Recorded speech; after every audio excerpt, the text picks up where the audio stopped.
Hello, and welcome to episode 125. Today, we have a very skilled chef. Anushka Shrivastava started Fiori Artisanal about 5 years ago.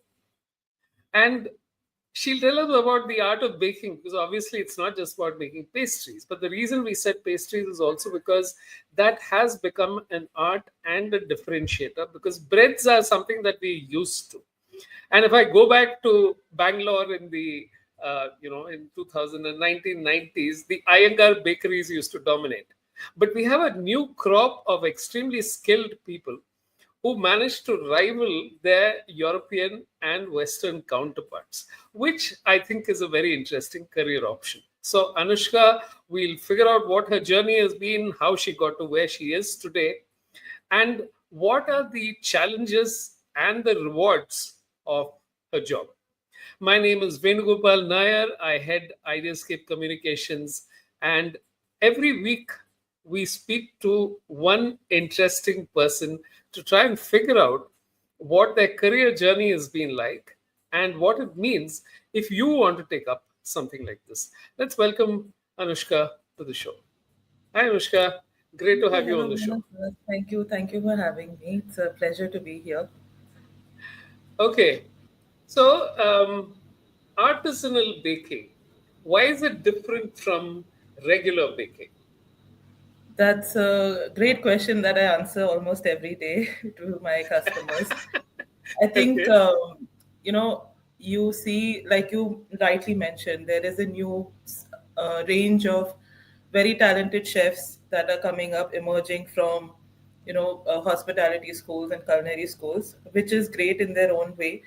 But I feel like there was a gap between the extremely fancy, for me or for a regular consumer, it was kind of unreachable with the very pretty glazes and the very expensive ingredients.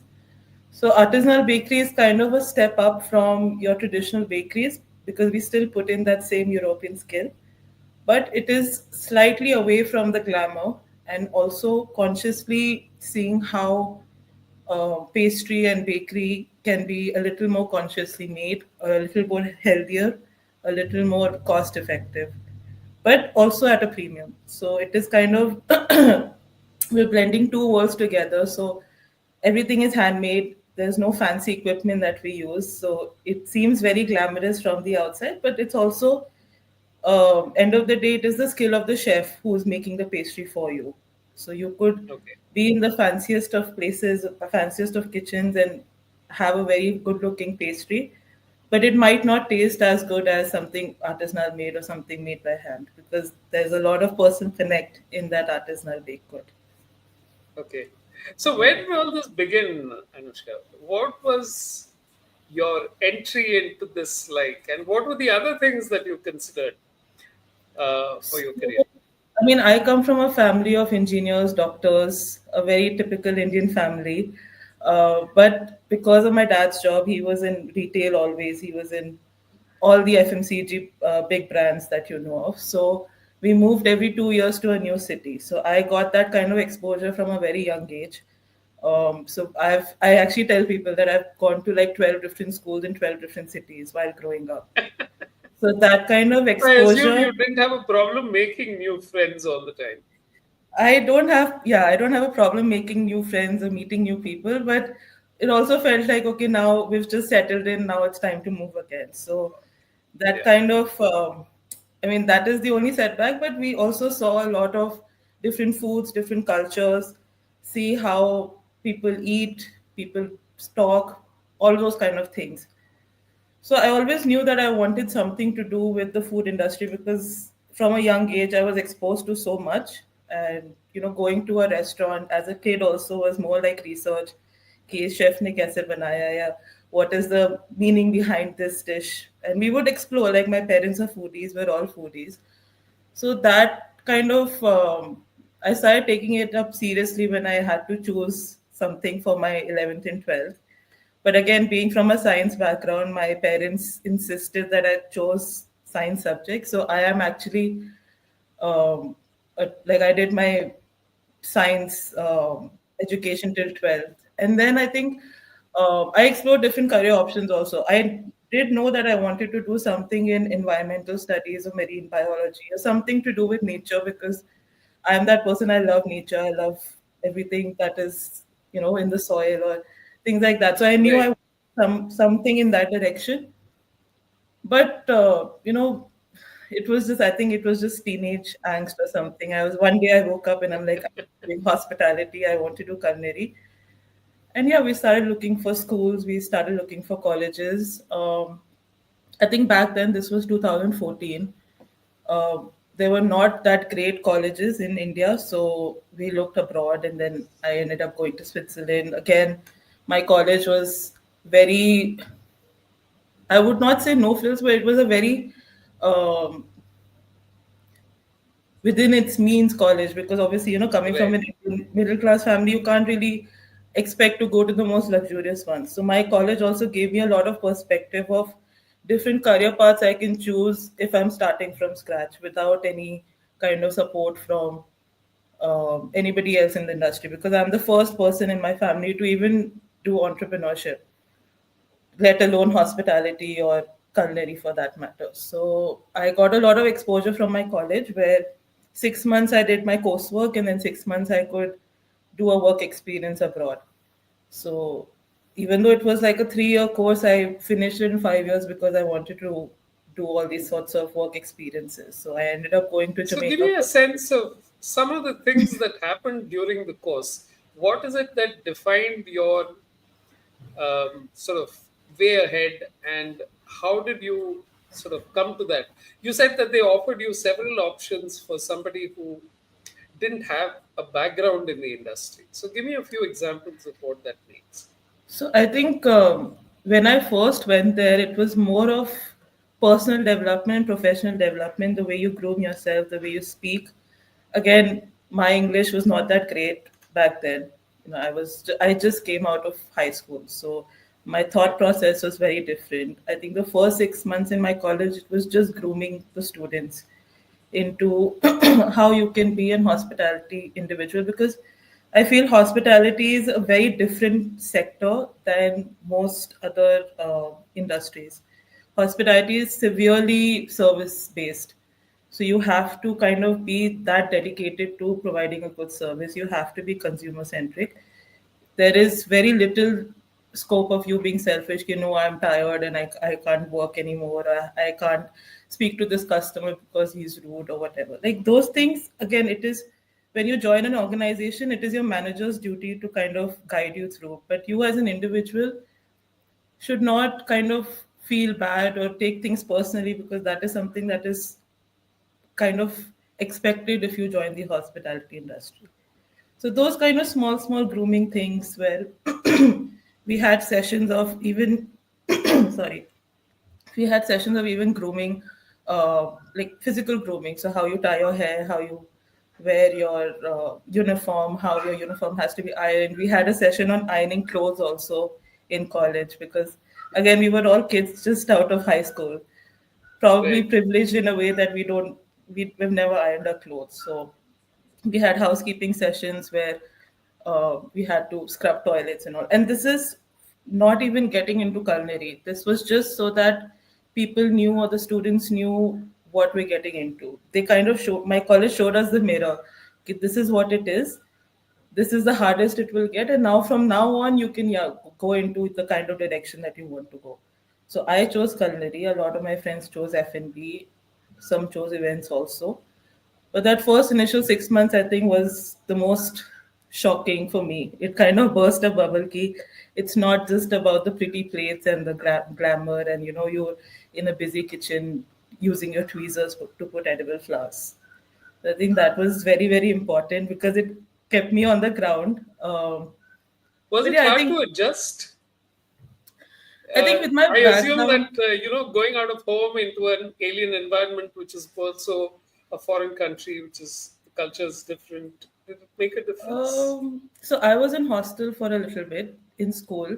So I was used to living away from my So, parents, and we moved so every you two were in a years sense anyway. prepared. Yeah. Okay. Yeah, so I grew up in that environment where we were moving every 2 years. So it didn't feel like, for me personally, it was not that big a culture shock, but I did have classmates and people from India who took a little bit longer to adjust. Okay. Yeah. Do you feel that's one of the things that makes you grow up faster, Anushka? Staying in a hostel makes you a lot more independent and you learn to take your own decisions. It definitely teaches you discipline because at home, I think we're all spoiled for, uh, you know, I think hostel life is just something else. I was not there my entire school life, so I did stay at home for quite a bit. But I think if I weren't in hostel, I wouldn't have the kind of uh, self-reliance that I have. I wouldn't be as independent as I am today. Okay. The other thing, at least as far as I understand, is that in hospitality, there's a lot of discipline involved. There is a routine. You have to get up every day and start doing certain things, and there is a rhythm to the day. Yeah. So, how do you figure out if you like that? In the sense, is the only way to do that to actually get into it and then figure out 3 months or 4 months later that, yeah, actually, I don't mind this at all? See, I think eventually, or at least for me, it was more of passion. I think I was just so obsessed with the idea of, okay, I want to be a chef. I want to be in the kitchen. Forget even like being a chef. I just want to be in the kitchen. I just want to see. I just want to learn. I just want to make food for, not even for people, just because I want to learn the skill. I want to know what is the technicality behind it. So whatever came up after that or before that, the routine and the discipline and waking up at 6 a.m., going to bed at 12 a.m., it is all just part of the process. For me, that was the thing because I felt like there was some magic in the kitchen that is happening and I want to be part of it. So even if you so I would burn myself. I still have burn scars on my arms. I would cut myself every day because when you get your knife set and in culinary school, the first month it's known for just getting cut with the knives because the knives are so sharp and it's the first time you're using big knives. So I would have bandages on my hand, I would have burns on my hand, and we would. It initially it was very tough because you're just like, why is this passion bigger than all these other things that I have to sacrifice? There's no social life. I can't speak to my parents. My parents are so far away. Everybody's a competition in college because again, it's very competitive as well. Hospitality is like it's very reward based.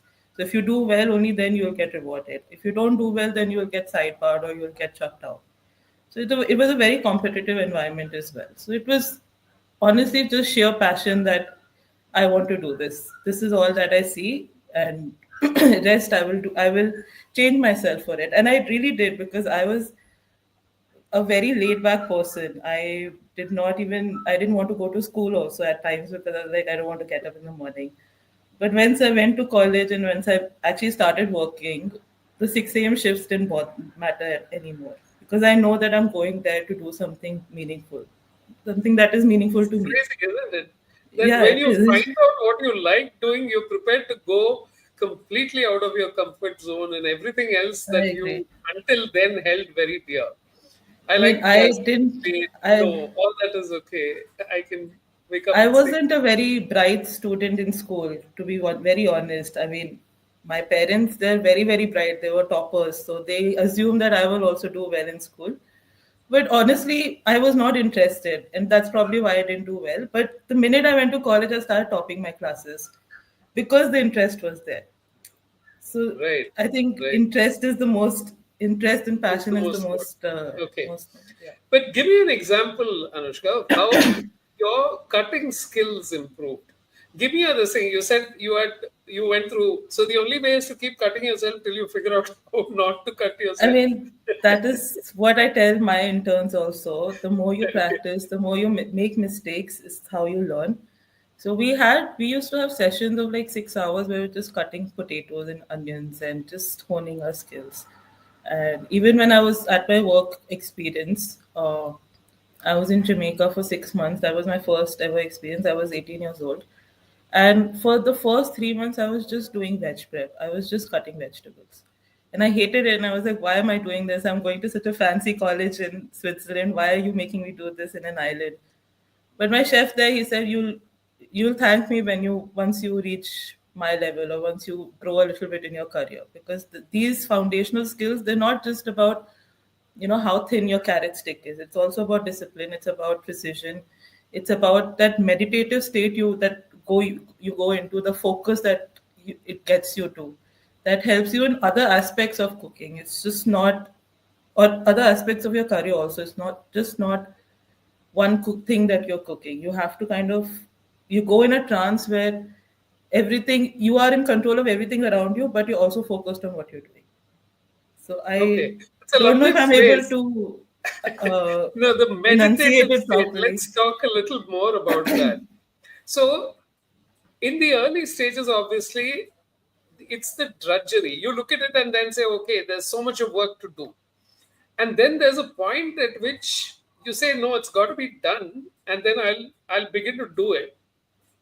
And there is a stage at which you begin to master it without your knowing about it. And that's, I think, really the point at which the meditative state comes in. Because Yeah, I've noticed that your cutting, it it goes beyond mechanical, because it's yeah, almost as if you're on auto mode and you figure out and you get a sense of what the ingredient is because it's under your knife. right. The freshness, the speed at which, so if it's slightly overripe or something, you will feel it. Yeah, Whereas you know ingredients which are absolutely right. So again, I think what your chef said was so you know inspiring in that sense, that you will yeah. thank me later, because unfortunately there's no way except to go through this. You And I can't. think Yeah. that is where a lot of young people kind of, that is where they quit. They're like, "Ki, what is the use for this? Why do we have to do this? This is so hard." But that, when I kind of reflect back, I feel that was the best part, because that is where you train your mind. Once your mind is trained, then you can do anything. Like even now, I could be doing three recipes at the same time. I have them memorized in the back of my head. I don't need a recipe book. I have it memorized by the gram. So I know that this needs 2 grams of salt or that needs 5 grams of salt. So I'm able to do execute three recipes plus also do my back end work at the same time. It's not because I am some superhuman or anything. It's just because I've been doing it for past 5 years every single day. Every single day I've been making the same recipe. Every single day I've been doing the back end work. So now it's just mechanical. I'm not even, and probably if I'm doing these 4 tasks, my mind is somewhere else thinking of what's next. So that Okay. is where my innovation comes. Yeah. Okay. So Anushka, I'll just make the regular announcements and then we'll come back. So I'm speaking to Anushka Shrivastava, who runs Fiori. She talked of her love for cooking and how it manifested itself and how she learned for close to 5 years and uh, cut herself and used to work with bandages and with all of these things to understand what it means to keep cooking on a regular basis. As she explained beautifully, that you can get into a meditative state when you start cooking large quantities, because that's what it calls for. It's also a process of understanding what exactly you need to do to survive in this business. So, in the next stage, I will speak to Anushka about what the salaries are, what are the entry level salaries, what are the kind of aptitudes you require, how do people make progress. Because she already spoke of how it is a very competitive business, and unless you are good at what you do, uh, it depends on how good you are, it depends on how far you get. So, if you've liked what you've heard so far, please do subscribe and share and let people know, because the whole idea of doing these podcasts is to ensure that you know what a career is from a lived perspective, from actually going through it, and not from somebody who's just saying that a career in this involves.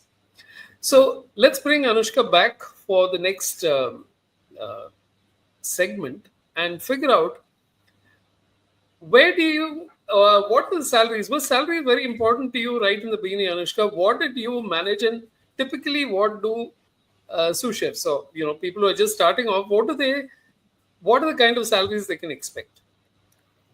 So firstly, I would say hospitality doesn't pay as much as a tech industry.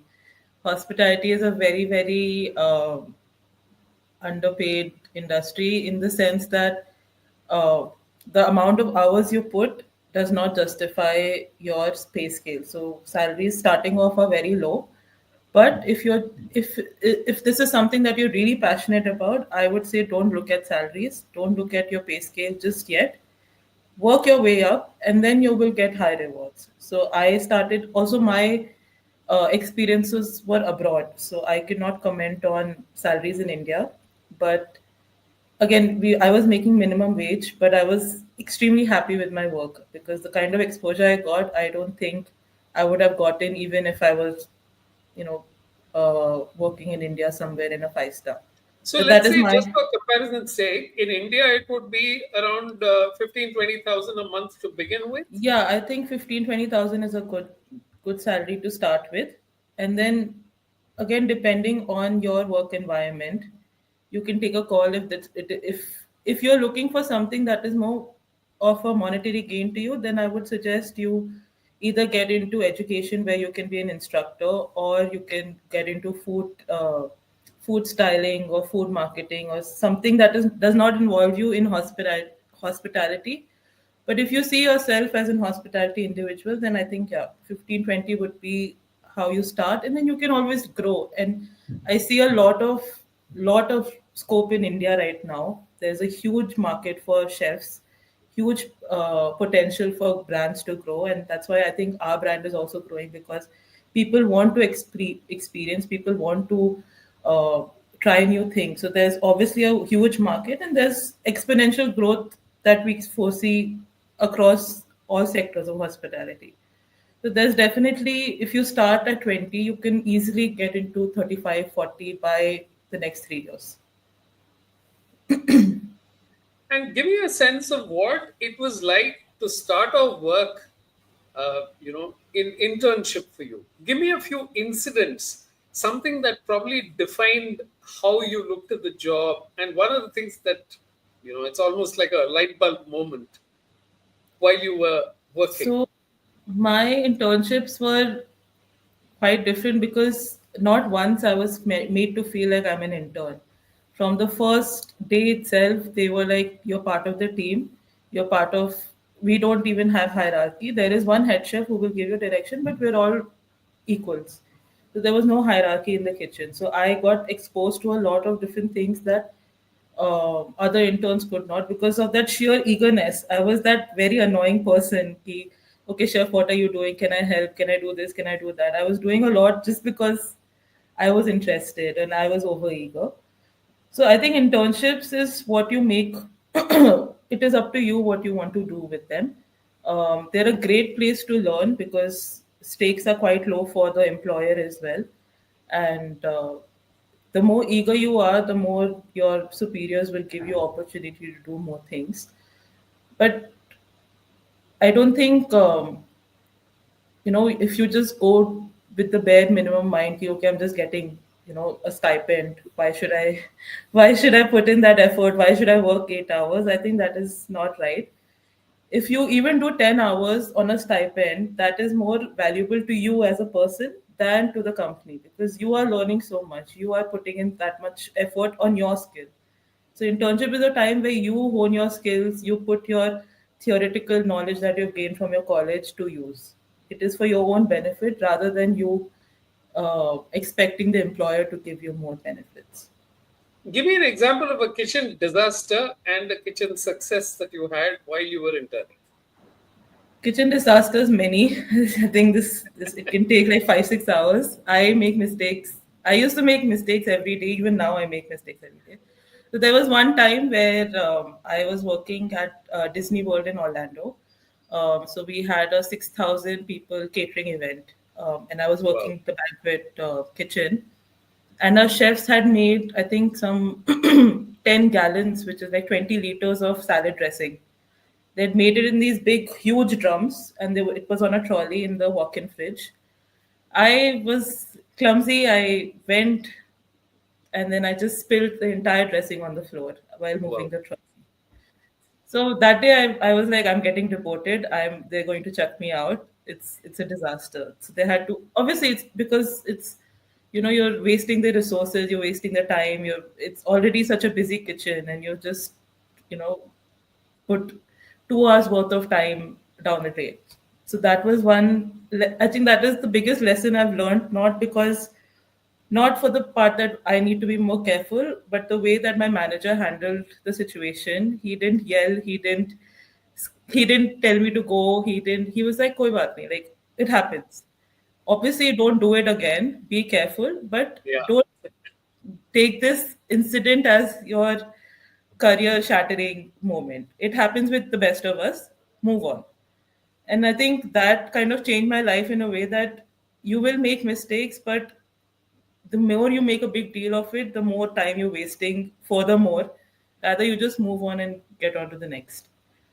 And I think the success stories were, so I had the honor of doing like a tasting menu for all the chefs for of the hotel, and it was like a 7 course fine dine plated menu that I curated myself and I kind of executed for the chefs. And they offered me a junior sous chef position right after my internship, but unfortunately, I couldn't take it because I had to go back to college, finish my degree, and there was a lot of issues with visas at that time. So I think that was a success where they kind of saw my talent and kind of wanted to keep me on full time. Yeah, it's an amazing honor. And Yeah, like you yeah, said, it also is validation of how far you've come. And if yes, you're being offered something like that, it only means that people now believe that your skill level yes, is at a point where they think you can manage it. Because very often that assessment has to be made by a senior. exactly. Sometimes you might think that you're not ready, but Yeah, there is a person above you who has seen the way you operated and seen the way you work, and right. then you take it forward from there. Okay. So the So, same chef who was at the disaster was at the success also, and he was very supportive there as well. So he's like, "Forget everything, don't worry, you'll do well. You just have to stay focused." It's like, yeah, of course, I mean, okay. it's part of So, which part of the entire exercise of making this do you like? Do you like the initial bit, the prep? And then, of course, there is a waiting time because it's either going into an oven or it's getting into, whatever, it's getting made. And there's a point where you're simply waiting.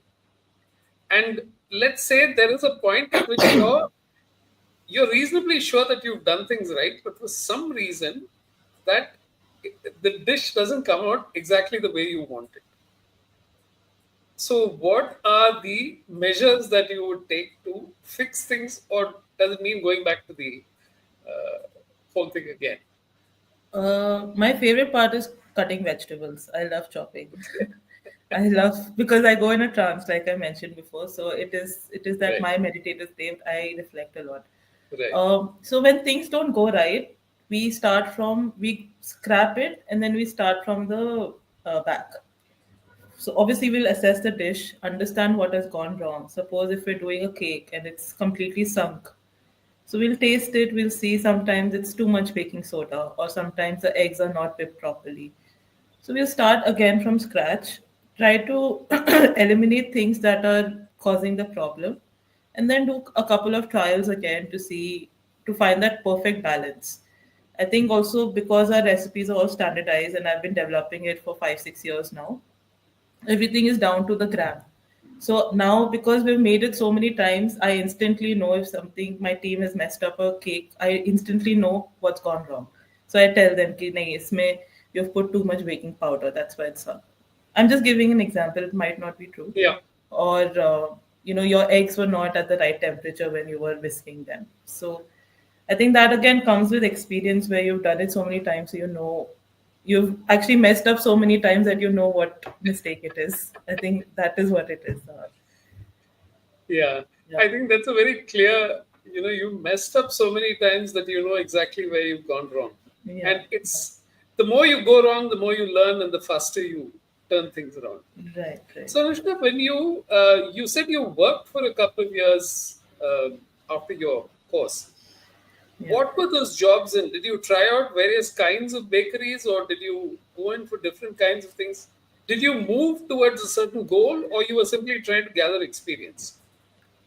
Yeah, I think I was just simply trying to grab experience. My experiences have been in three very different types of properties. One was a luxury, all-inclusive resort on an island. One was a Disney World resort, so again high entertainment, lots of F&B outlets, and the third one was a business hotel, JW Marriott. So um, I think back then my goal was just to experience everything, see what I like, and then put my focus in something that really speaks to me.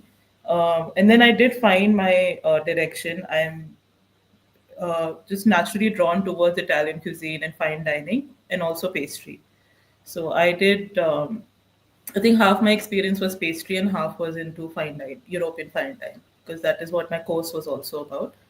And but like I said in my introduction also, we kind of I kind of wanted to bring back the artisanal factor of desserts, because I've been to, those pastry kitchens with huge amounts of gelatin based glazes and lots of food color and lots of additives, and lots of chemicals we use to make the desserts have a longer shelf life, but the taste is very average even at hotels like JW Marriott. I mean, I don't know if we're allowed to say names, but I'm just naming one brand. So I think the integrity of good food and the kind of education that I got from my college, that was getting dismissed working in big scale hotels, because everything is mass produced even there. The breads are coming in packets; they're not freshly baked. The buffets that we see are things that are kind of uh, not made with that kind of finesse that I was seeking. So that's when I got into fine dine, where at least the experiments that I did with my sous chefs and the kind of menus that they had there, that were more seasonal, more fresh. That concept of sourcing local, from local farmers, I was introduced to my last stint in Austin, um, where the butcher was the chef's friend. I was in Texas, so the butchers and the chefs are very good friends there. It's like everybody has a farm. Yeah, the chef was friends with the butcher. There was a dairy person who was supplying dairy to us. The chocolate person who was from Venezuela. So that kind of community that they were building in that restaurant kind of inspired me to bring it back to whatever venture that I start eventually. And I think, yeah, it just happened so that I moved back to India, and then when I started Fiori, I wanted the same kind of environment for me to grow, because there's a lot of opportunity here where I know exactly where everything is coming from, so I can control what quality I want, and then that quality then reflects in the products that I make.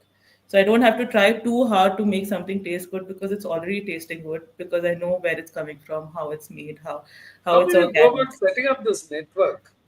Because I assume that when you came to India, you didn't have a network in India.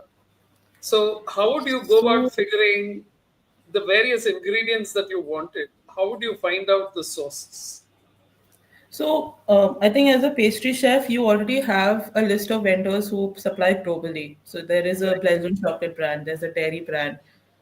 So initially, I did use those because I didn't have any contacts. But I think generally, I'm a very curious person, so I just Google searched which is the best craft chocolate in India, and then we did some trials with different brands, which is the best dairy in India. Again, dairy, I think Amul is the best, and now in Bangalore, Nandini is the best. So there are some things that are very consistent, but still mass produced, like the dairy factor that we use Nandini in our kitchens. We don't use Right. something that is from a milkman, because consistency also has to be there. But Right. certain bespoke products like spices from Kerala, we all know Kerala has amazing spices. So just to find that supplier, you can it was just like a Google search away. Find the best B2B supplier for vanilla beans, for example. And then we did 2 3 testings. I kind of invested a lot of time figuring out which supplier works for me, which supplier is willing to have a conversation, which supplier is actually making a difference. And Actually, when I moved to India, I moved to Jodhpur because it was during COVID. So that's another story. We can discuss it later. So I ended up moving to Jodhpur, No, and we that's can when. discuss it. Please tell me what happened because Okay. I just want to So after my last work experience, right after it, COVID hit. So actually, I was supposed to move to Dubai for my job in Hilton.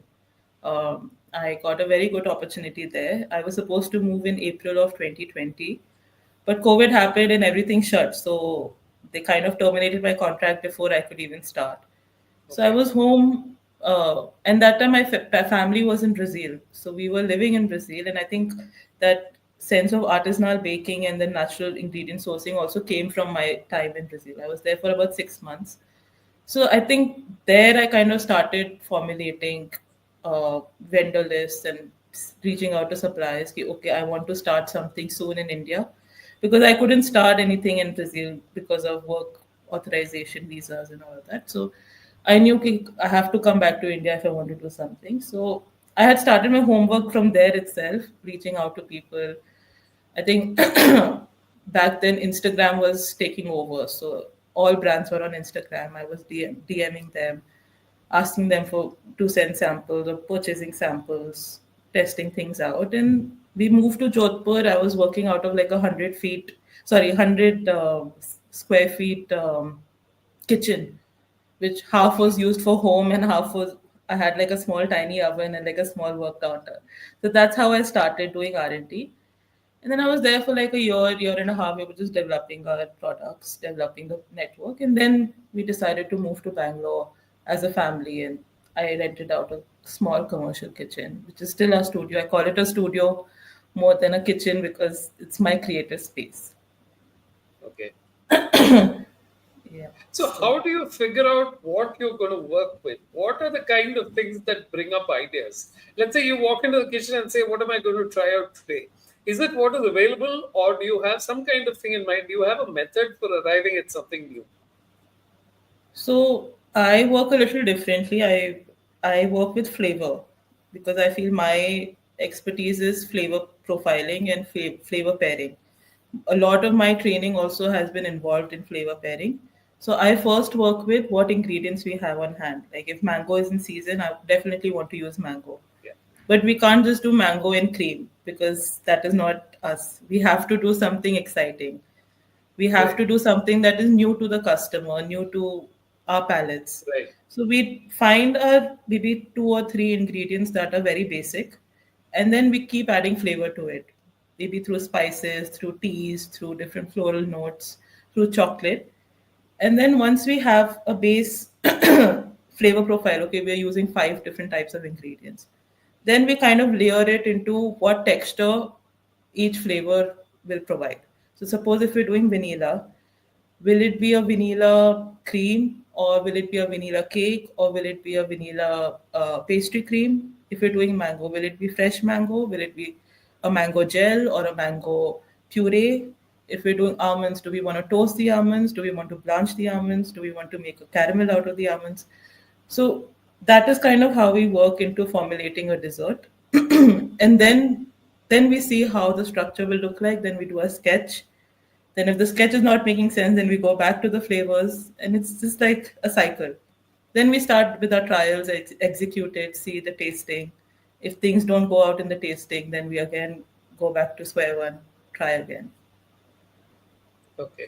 So No, it's fascinating how this process you know unfurls because it's not as easy as people make it out to be. And I think what you just said uh, set off a set of, in the sense that you toasted the flavor profiles and the textures. Because very often that combination is so important in terms of how people experience a dessert. It's not going to be for you, you have to worry about how it comes together. yeah. Whereas when the person is eating it, they might not be able to articulate because a lot of people will just say nice or yeah, it's Hmm. very, Yeah. but they're not able to break it down. That's an Right. art in itself, being able to say that, okay, this is what you're putting together. Because I'm using another analogy, which is colors, because that's what we work with. colors Yeah. and designs. Yeah. And then Yeah. why do these colors come together, or why don't they go together? And sometimes the trick is to make colors that don't really go together in some way fit together so that it then looks unusual. And that's the reason why it becomes creative. I So think maybe, yeah, I think it's all about, how you communicate yourself through what you're making. So I yeah, had the honor last year to actually do a lecture at NIFT in Bangalore. And I kind of led a lecture about multisensory inspirations in textile through food. So we kind of just went there to explain how food can inspire you with different color schemes, different textures of fabric, and how you can use food as an inspiration in your designs. I think creativity is very multidimensional. It doesn't have to be just colors or designs or structure or textures. It can be that's anything. wonderful, And Arshad. Tell yeah, me, I'll come back to you on this. Please hold that because I just yeah, have to make the regular announcements. sure, Okay, sure. one moment. Which is I'm talking to Anushka Shrivastava, and she spoke in the last segment about salaries and how hospitality is not necessarily the most paying kind of profession, but it's something that if you enjoy, then it's a wonderful field to explore. And she talked of getting into a meditative state while cutting. And I can almost imagine that if you look at us as drudgery, it's not the job for you. Whereas if you learn to understand how to look at ingredients, how to evaluate them, how to understand flavor, how to understand texture, those are the things that will stand you in very good stead. And of course, you need to be able to do a whole lot of work, physical work. It's not just mental. And she spoke about how her worst disaster was knocking over a whole set of salad dressing which had been made, but it didn't have consequences because her bosses understood.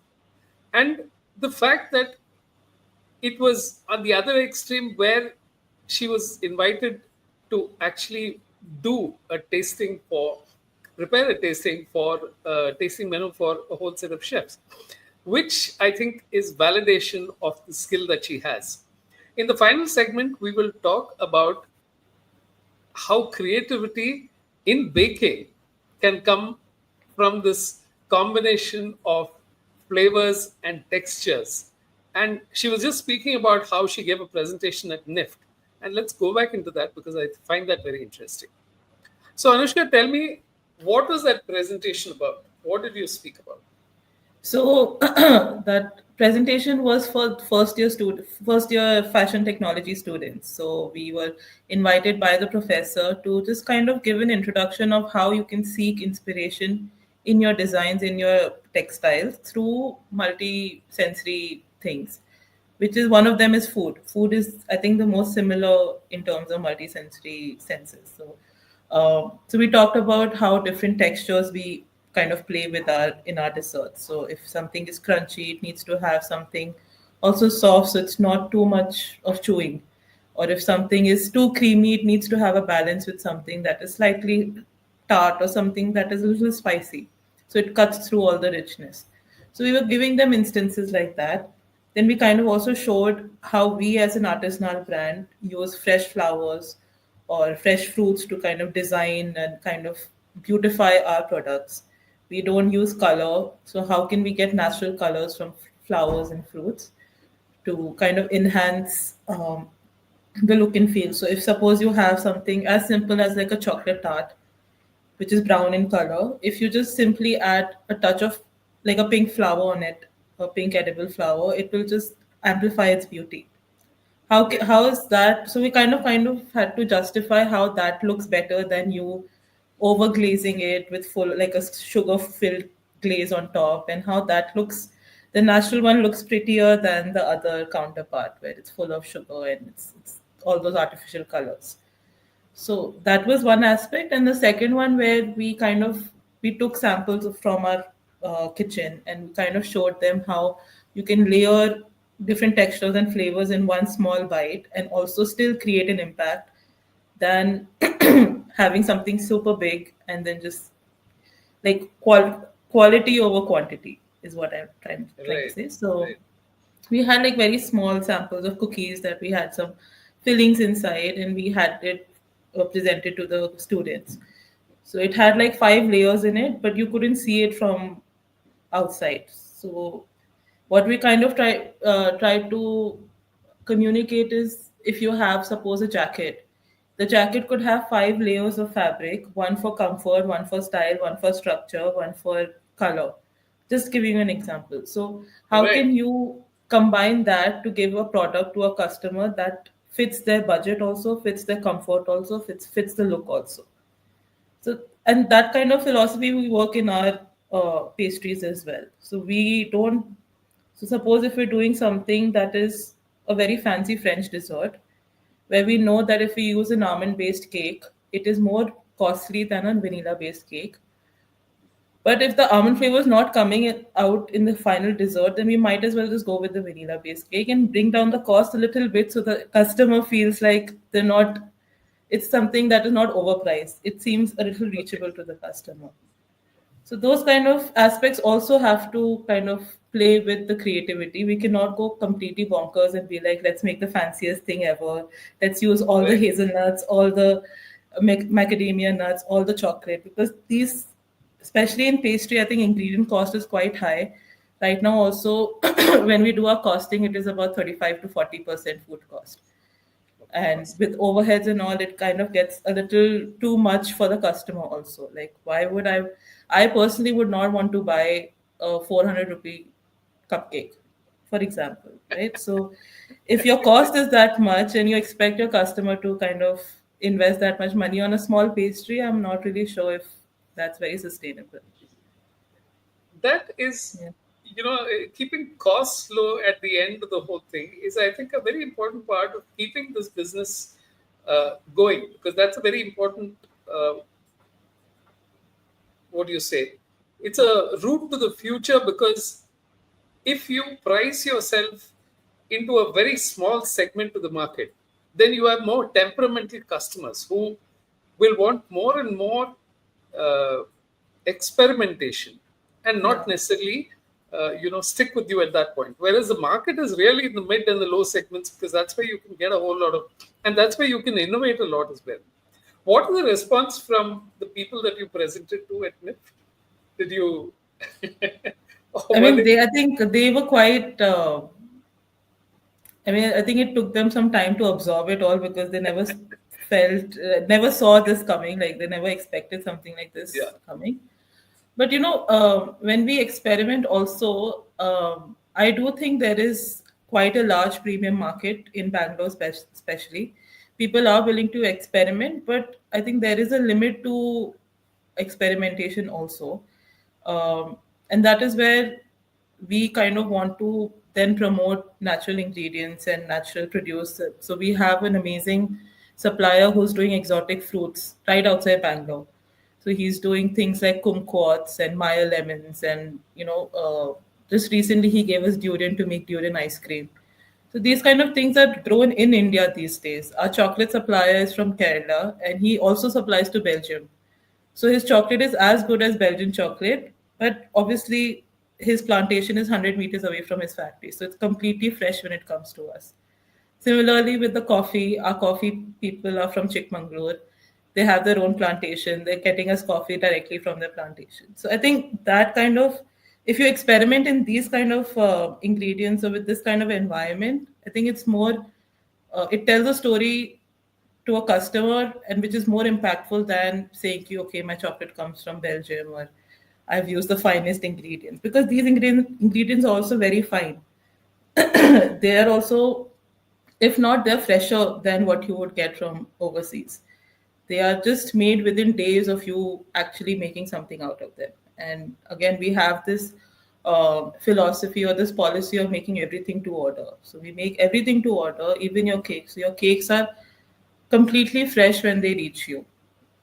That is also not in terms of how fresh we've baked it at the bakery, but also where your ingredients are coming from. They're completely fresh. So again, there are no fruit fillings that we use, no artificial glazes we use. Everything is made in house. Everything is sourced from people that we trust, and that trust has been built for past 4 5 years, where I've personally met them, or I've went to their farm, or I've kind of built a relationship where we are friends now. So it's more of a personal touch. So Right. if a customer wants to connect with the chocolate supplier, I'm so happy when that happens. I'm so happy to just give away the contact and be like, this person wants to visit your farm. Can you please accommodate? So they're very happy to. I think for them also because it's they're farmers or they're artisans, so they don't have somebody to present their ingredients. It is very important for a chef or a small business or a food business to come in the middle and kind of be part of the R&D and D and kind of make products out of their ingredients to then showcase to their potential customers or to the market itself. This can be done with my ingredient, or this can be done with a small Maya lemon, which is so exotic to. Maya lemons come from France, from Europe, by the way, but they're very difficult to grow in India. So, yeah, it's just, I think finding that community in India and kind of building that is more, tells a better story than just saying premium bakery, I would say. And I And think it is you the skill. explained artisanal and the skill involved and the ingredients and how you moved away from artificial glazing to flavors to chemicals Yeah, to yeah, and finding natural replacements for each one of these things. yeah, One of the areas which I want to understand a little more from this whole thing is that pastries and cakes, all this is typically seen as Western. And we right. have a very rich heritage of Indian sweets, which is milk based and, which Yeah. have our own set of things. So, do you at any point experiment with Indian flavors coming into your cooking, or do you keep this strictly No, no, I apart? think a lot of our clients actually stay on because they love the Indian fusion desserts that we make. And we typically do them during festivals. So I think one of our most popular one is we did a French macaroon with a sandesh filling and a gulkand compote in the middle for Diwali one year. Okay. Then Okay. we did last year we did like a black sesame praline dipped chocolate.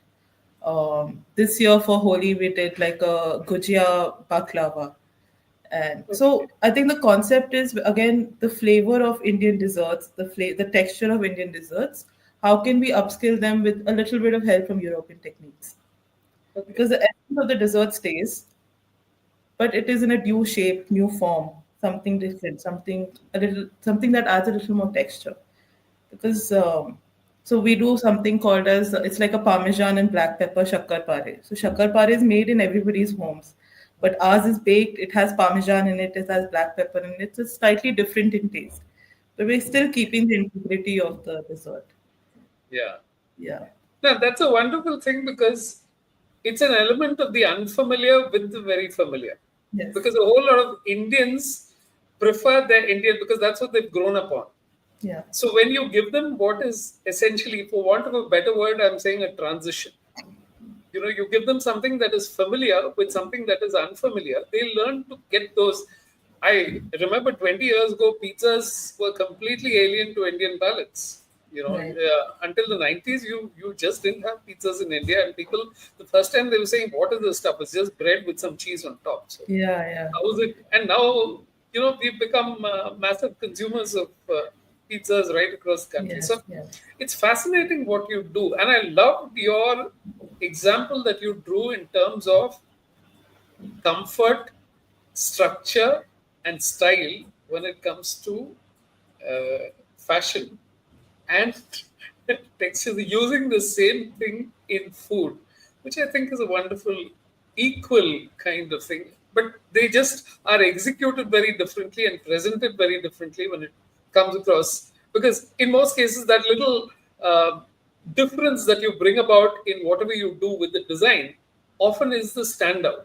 It may not Yeah. be something that looks very, very different, but for some reason you're drawn towards it. Yeah. So, going forward, where do you see Fiori going? What are the kind of things you want to do? I mean, I think this podcast is in perfect timing. We are just about to open a second outlet. We're Okay. opening a dine-in space in Bangalore in Whitefield. So we are expecting to do a lot more creative, experimental savories. Again, a lot of experimental pastries that we were not able to do from the cloud kitchen. So we can expect to do a lot more plated desserts, healthier salads, healthier savories.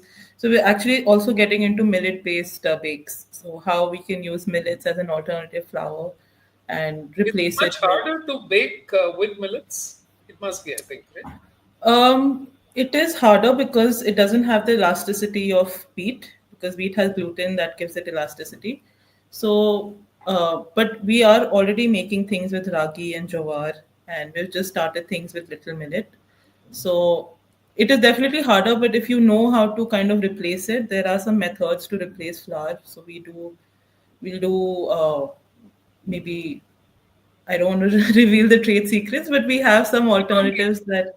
that probably won't get you the same texture, but and you can feel that okay, it's not flour and it's not maida or atta that you've used, but it's still very tasty. And I think our goal as Fiori Artisanal is also not to mimic wheat, or not to be a replacement for wheat, but to actually create desserts that are naturally made out of millet, or naturally occurring savories that are made out of millets or alternate flours, or plant based.